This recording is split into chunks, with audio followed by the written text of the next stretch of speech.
Hello നമസ്കാരം, welcome back to Mallu Techies. മറ്റൊരു പുതിയ വീഡിയോയിലേക്ക് നിങ്ങൾക്ക് ഏവർക്കും സ്വാഗതം. ഇന്നത്തെ നമ്മുടെ വീഡിയോയുടെ സബ്ജക്റ്റ് എന്ന് പറയുന്നത് ഗൂഗിൾ പേയ്ക്കകത്ത് റെസ്ക്യൂ പേഴ്സൺ ആയിട്ടുള്ള കാണിക്കുന്ന ഒരു പ്രോബ്ലം പൊതുവേ വ്യാപകമാണ്. അപ്പോൾ നമുക്കിപ്പോൾ ഒരു ഫ്രീലാൻസ് ബിസിനസ് ചെയ്യുന്നതോ അല്ലെങ്കിൽ ഡിജിറ്റൽ മാർക്കറ്റിംഗ് ചെയ്യുന്നതോ അല്ലെങ്കിൽ ഇപ്പോൾ എല്ലാം ഡിജിറ്റൽ പേയ്മെൻ്റ് ആണ്. അപ്പോൾ നമുക്ക് അങ്ങനെ ഗൂഗിൾ പേ ആണ് ഇപ്പോൾ മോസ്റ്റ്ലി ഒരുപാട് പേര് യൂസ് ചെയ്യുന്നത് ഗൂഗിൾ പേ തന്നെയാണ്. അപ്പോഴത്തേക്ക് നമുക്ക് ആ ഒരു ഇഷ്യൂ വരുമ്പോഴത്തേക്ക് ഇപ്പോൾ നമ്മൾ തിരുവനന്തപുരം ജില്ലയിലുള്ള ഒരാളാണ്, അല്ലെങ്കിൽ നമ്മൾ ചെറിയൊരു ബിസിനസ് വേറൊരു സ്ഥലത്തോട്ട് സ്പ്രെഡ് ചെയ്തേക്കണം. അപ്പോൾ അവിടുത്തെ ഇതുമായിട്ട് കോൺടാക്ട് ചെയ്യുമ്പോഴത്തേക്കും നമ്മൾ ഫേസ്ബുക്ക് വഴി അല്ലെങ്കിൽ മറ്റ് സോഷ്യൽ മീഡിയ വഴിയൊക്കെ ഓരോ പരസ്യങ്ങൾ കണ്ടിട്ടായിരിക്കും നമ്മൾ ഇതിനായിട്ടൊക്കെ വിളിക്കുന്നത്.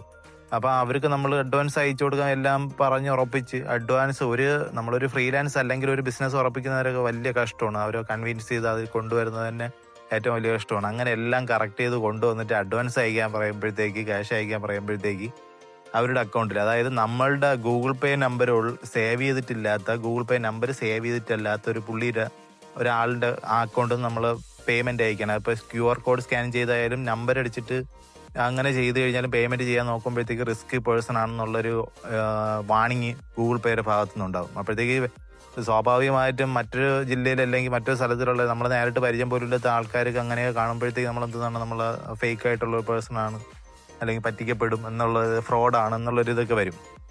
അപ്പോഴത്തേക്ക് ഞാൻ ഇപ്പം നമ്മൾ ഒരുപാട് പേര് പറയുന്നത്, ഇത് അറിഞ്ഞുകൂടാത്ത ആൾക്കാർ പറയുന്നത് എന്തെന്നായിരിക്കും, അത് ഗൂഗിൾ പേയ്ക്കകത്ത് ട്രാൻസാക്ഷൻ ചെയ്യുന്ന ഒരുപാട് പേര് റിപ്പോർട്ട് അടിച്ചിട്ടാണ് ഇങ്ങനെ വരുന്നത് എന്ന് പറയാം. ഈ കാരണം കൊണ്ടൊന്നുമല്ല. ഒന്നാമത്തെ കാര്യം എന്ന് വെച്ച് കഴിഞ്ഞാൽ, ഇത് ഞാൻ ഗൂഗിൾ പേയ്ക്കകത്ത് ഗൂഗിൾ പേയ്ക്കകത്ത് നമുക്ക് കോൺടാക്ട് ചെയ്യാൻ പറ്റും. ഗൂഗിൾ പേയിൽ ഞാൻ അത് സ്ക്രീൻഷോട്ടായിട്ട് എടുത്തേക്ക് നമുക്ക് സ്ക്രീൻ റെക്കോർഡ് ചെയ്യാനുള്ള ഒരു പെർമിഷൻ എനിക്കിതിലില്ല.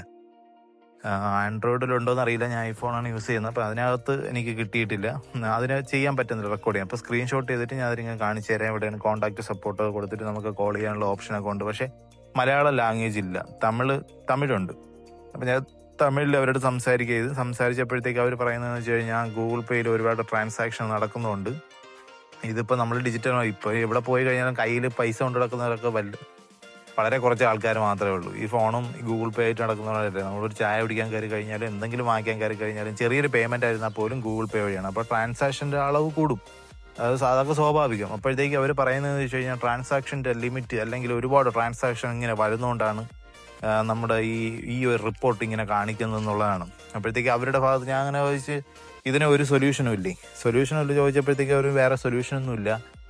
ഗൂഗിൾ പേയുടെ ബിസിനസ് അക്കൗണ്ട്, അതായത് ഗൂഗിൾ പേയുടെ ബിസിനസ് ഉണ്ടല്ലോ, ബിസിനസ് അത് ഡൗൺലോഡ് ചെയ്തിട്ട് നമ്മൾ അത് യൂസ് ചെയ്യാനാണ് പറയുന്നത്. അതിനകത്ത് ഞാൻ ചെയ്യുമ്പോഴത്തേക്കെന്ന് വെച്ച് കഴിഞ്ഞാൽ, നമുക്ക് GST ഒക്കെ ആഡ് ചെയ്തുകൊണ്ട് ചെയ്യേണ്ട ഒരു സംഭവമാണ്.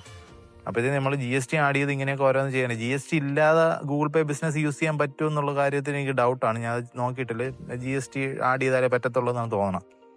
അപ്പോൾ അതെടുത്തിട്ട് അത് യൂസ് ചെയ്യാനാണ് പറയുന്നത്. ഇവിടെ നിങ്ങൾ ചിന്തിക്കേണ്ട ഒരു കാര്യം എന്ന് പറയുന്നത്, ഇത് ഭയങ്കര പ്രൊമോഷനാണ്. എന്തെന്നറിയാമോ, നമ്മൾ ഗൂഗിൾ പേ എടുക്കുന്നു, നമ്മളൊരു ഗൂഗിൾ പേ ബിസിനസ് ഒക്കെ എടുത്തു കഴിഞ്ഞാലുള്ള പ്രശ്നം എന്ന് വെച്ച് കഴിഞ്ഞാൽ, ഇപ്പം മിക്കുള്ള ഷോപ്പുകൾ, നമ്മൾ ബേക്കറിയിലായിരുന്നാലും ഏത് ഷോപ്പുകളിൽ കയറി കഴിഞ്ഞാലും മിക്കുള്ളിടത്തും ആദ്യമൊക്കെ ഉണ്ടായിരുന്നതെന്ന് വെച്ച് കഴിഞ്ഞാൽ ഗൂഗിൾ പേ ബിസിനസ്, ഫോൺ പേ ബിസിനസ്, ഇതൊക്കെയാണ് ഉണ്ടായിരുന്നത്. അപ്പോൾ ആ സമയത്തൊക്കെ അവരൊക്കെ ക്ലിക്കായി നിൽക്കുന്ന സമയമാണ്. അപ്പോൾ ഈ പൈസ അയക്കുന്നതെല്ലാം ഗൂഗിൾ പേ ബിസിനസ് വെച്ചാലുള്ള കാര്യം എന്ന് വെച്ച് കഴിഞ്ഞാൽ, ഗൂഗിൾ പേ ബിസിനസ്സും ഈ ഫോൺ പേ ബിസിനസ്സൊക്കെ വെച്ച് കഴിഞ്ഞുള്ള കാര്യം എന്ന് വെച്ചാൽ, ഇന്നിപ്പം എനിക്ക് ഉച്ചയ്ക്ക് 12 മണിക്ക് ഒരു കാശ് അയക്കണം എന്ന് വിചാരിച്ചു, മിക്കുള്ള കടകളിലെല്ലാവരും പ്രശ്നം അതാണ്. പിന്നെ അവർക്ക് അത് യൂസ് ചെയ്യാതെ വേറെ വഴിയില്ല, അതുകൊണ്ടാണ് അവർ യൂസ് ചെയ്യുന്നത്. ഇപ്പം വേറെ ഒരുപാട് UPI പേയ്മെന്റുകളും മെത്തേഡുകളൊക്കെ വന്നിട്ടുണ്ട്. അപ്പം അതുകൊണ്ട് ഒരുപാട് കടകളിലൊക്കെ മാറ്റിയിട്ടുണ്ട്. അറിയാവുന്നവരെല്ലാം മാറ്റിയിട്ടുണ്ട്, അറിഞ്ഞൂടാത്ത ഉള്ള ആൾക്കാരെ പറ്റിച്ചിട്ട് അവന്മാർ കൊണ്ടുവച്ചേക്കുന്നേ ഉള്ളൂ. അപ്പോൾ നമ്മൾ ചെയ്യേണ്ടതെന്ന് വെച്ച് കഴിഞ്ഞാൽ, ഈ ഗൂഗിൾ പേയിൽ വരുന്ന പൈസ, അതായത് ഇപ്പം നമ്മൾ 12 മണിക്ക് അയക്കുന്ന ഒരു പൈസ നാളെ 24 hours നമ്മൾ അക്കൗണ്ടിനകത്ത് ക്രെഡിറ്റ് ആവുള്ളൂ. അതായത് ഇപ്പോൾ ഈ വോയിസ്, അതായത് അനൗൺസ്മെന്റ് ഒക്കെ വരും, നമ്മൾ ഇത്ര പൈസ ട്രാൻസാക്ഷൻ ഇതിനകത്ത് ആയിട്ടുണ്ട്, കാശ് വന്നിട്ടുണ്ട്. പക്ഷെ അക്കൗണ്ടിലേക്ക് ക്രെഡിറ്റ് ആവണമെങ്കിൽ 24 hours. ഈ 24 hours നിങ്ങളൊന്ന് ആലോചിച്ച് നോക്കണം. ഒരാൾ എത്രയോ കോടിക്കണക്കിന് ജനങ്ങളുള്ളതാണ്. ഇത്രയും പേരുടെ പൈസ ജസ്റ്റ് ഒരു ദിവസത്തേക്ക് ഹോൾഡ് ചെയ്ത് വെച്ച് കഴിഞ്ഞാൽ കോടികളുടെ ബിസിനസ്സാണ് നടക്കുന്നത്, ഇല്ലേ? നമ്മളെ കയ്യിൽ തന്നെ ഒരു 10 രൂപ കിട്ടുമെങ്കിൽ നമ്മൾ അത് വേറെ എന്തെങ്കിലും ചെയ്തിട്ട് ഇരട്ടിപ്പിക്കാൻ നോക്കും. അതേ സെയിം മെത്തേഡിലാണ് അവന്മാരെല്ലാം പൊയ്ക്കൊണ്ടിരിക്കുന്നത്, അല്ലേ? അപ്പോൾ ഭയങ്കരമായൊരു ബിസിനസ്സിങ്ങാണ് അവിടെ നടക്കുന്നത്. നമ്മളെ കാര്യങ്ങൾ നടക്കുകയില്ല, അത് പിറ്റേന്നത്തേക്ക് മാറുകയും ചെയ്യും.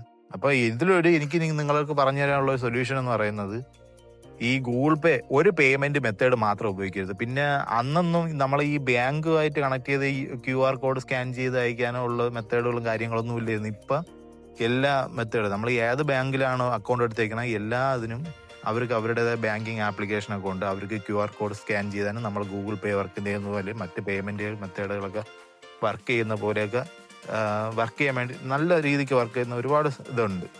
ആ ബാങ്കിങ്ങിന്റെ ആപ്ലിക്കേഷനുകളിലുണ്ട്. അത് തന്നെ യൂസ് ചെയ്യുക. പിന്നെ രണ്ടാമത്തേതെന്ന് വെച്ച് കഴിഞ്ഞാൽ ഗൂഗിൾ പേ. നിങ്ങൾ 2-3 പേയ്മെന്റ് മെത്തേഡ് എടുത്തിട്ടുണ്ട്. പിന്നെ ബെറ്റർ ആയിട്ട് എനിക്ക് തോന്നിയിട്ടുള്ള ഒരു നല്ലൊരു പേയ്മെന്റ് മെത്തേഡ് അത് പേടിഎം മാത്രമാണ്. ഒരു കുഴപ്പമില്ല, കറക്റ്റാണ്. റേഞ്ച് ഇഷ്യൂ അങ്ങനെ എന്തെങ്കിലും വന്നു കഴിഞ്ഞാലും അത് കറക്റ്റാണ്. നമ്മൾ ചെയ്യുന്ന പൈസയ്ക്ക് റീഫണ്ട് ആവാനായിരുന്നാലും എന്ത് സ്പീഡാണെന്ന് അറിയാമോ. പേടിഎമ്മിന്റെ പ്രൊമോഷൻ ചെയ്യുന്നില്ലേ, നമുക്ക് മറ്റുള്ളവർക്ക് ഉപകാരപ്പെടുന്ന രീതിയായ ആ ഒരു പേയ്മെന്റ് അതായതുകൊണ്ടാണ് ഞാൻ അത് പരിചയപ്പെടുത്തുന്നത്. പിന്നെ മറ്റ് കുറച്ച് പേയ്മെന്റ് മെത്തേഡുകൾ ഞാൻ പറഞ്ഞുതരാം. ഉടായ്പുള്ള കുറച്ച് പേയ്മെന്റ് മെത്തേഡുകളും ഉണ്ട്. നമുക്ക് നല്ലതെന്ന് പറയാനായിട്ട് ഇപ്പോൾ ഉള്ളത് ഒന്ന് ഗൂഗിൾ പേ, പിന്നെ ഫോൺ പേ. ഈ രണ്ടെണ്ണത്തിലും ഇങ്ങനെ പ്രശ്നമുണ്ട്. അതായത് അവരുടെ ബിസിനസിന്റെ ഇതിൽ മുന്നോട്ട് കൊണ്ടുപോകാൻ വേണ്ടിയിട്ടുള്ള മെത്തേഡുകളാണ് അത് വരുന്നത്.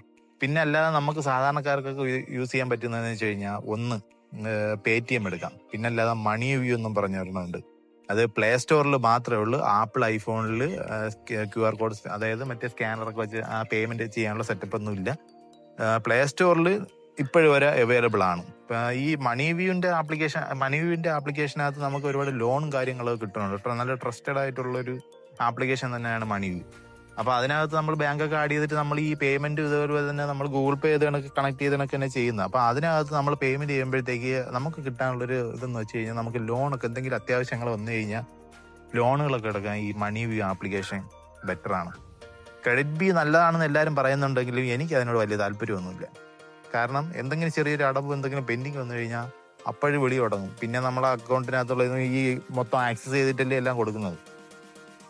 ഈ പേയ്മെന്റ് ചെയ്യുന്നാളും ഈ ഓരോന്ന് ചെയ്യണ എല്ലാം ഉമ്മാരെല്ലാം കുറെ ഹിന്ദിക്കാരന്മാർ വിളി തുടങ്ങും. അപ്പൊ മണിയുവിന്റെ ഭാഗത്ത് മണി വ്യൂ എടുക്കുമ്പോഴത്തേക്ക് ക്രെഡിറ്റ് സ്കോർ കൂടാനും സിവിൽ സ്കോർ കൂടാനും എല്ലാം ബെറ്റർ ആണ്. പിന്നെ രണ്ടാമത് ഇപ്പോഴും മുന്നോട്ട് വന്നുകൊണ്ടിരിക്കുന്ന ആപ്ലിക്കേഷൻ ഉണ്ട്, നെവി എന്നും പറഞ്ഞൊരു ആപ്ലിക്കേഷൻ ഉണ്ട്. അത് ഒരു കാരണവശാലും ഡൗൺലോഡ് ചെയ്തത്. അവന്മാർ ഒരുപാട് കോയിനൊക്കെ വെച്ചിട്ട് നമുക്ക് ക്യാഷ് ബാക്ക് ഒക്കെ നമുക്ക് കിട്ടുന്നുണ്ട്. പക്ഷേ അത് ഒരുപാട് തരുന്നുണ്ട്. പക്ഷെ അത് ഒരു കാരണവശാലും എടുക്കില്ല. അത് നമുക്കൊരു പണി തന്നെയാണ്. അതിനെ കാരണം എനിക്ക് എൻ്റെ UPI നമ്പർ തന്നെ ചേഞ്ച് ചെയ്യേണ്ട ഒരു അവസ്ഥ വന്നിട്ടുണ്ട്. അതുകൊണ്ടാണ് പറയുന്നത്. അപ്പം മണി വ്യൂ പിന്നെ അല്ലെങ്കിൽ തന്നെ നമ്മൾ എപ്പോഴും ബെറ്റർ ആയിട്ട് ഉപയോഗിക്കേണ്ടത് നമ്മളെ ഈ ബാങ്കിങ് അക്കൗണ്ട് തന്നെയാണ്. എൻ്റെത് ബാങ്ക് ഓഫ് ഇന്ത്യയാണ്. നല്ല പേയ്മെന്റ് ഒക്കെ സെറ്റാണ് കേട്ടോ ബാങ്ക് ഓഫ് ഇന്ത്യയുടേത്. എല്ലാവരും ഇതേപോലുള്ള SBI ആയിരുന്നാലും മറ്റേ ഏതാണ് ബാങ്ക് എടുത്തേക്കണം അവരുടെ ആ ആപ്ലിക്കേഷൻ നമുക്ക് മൊബൈലിനകത്ത് കിട്ടും.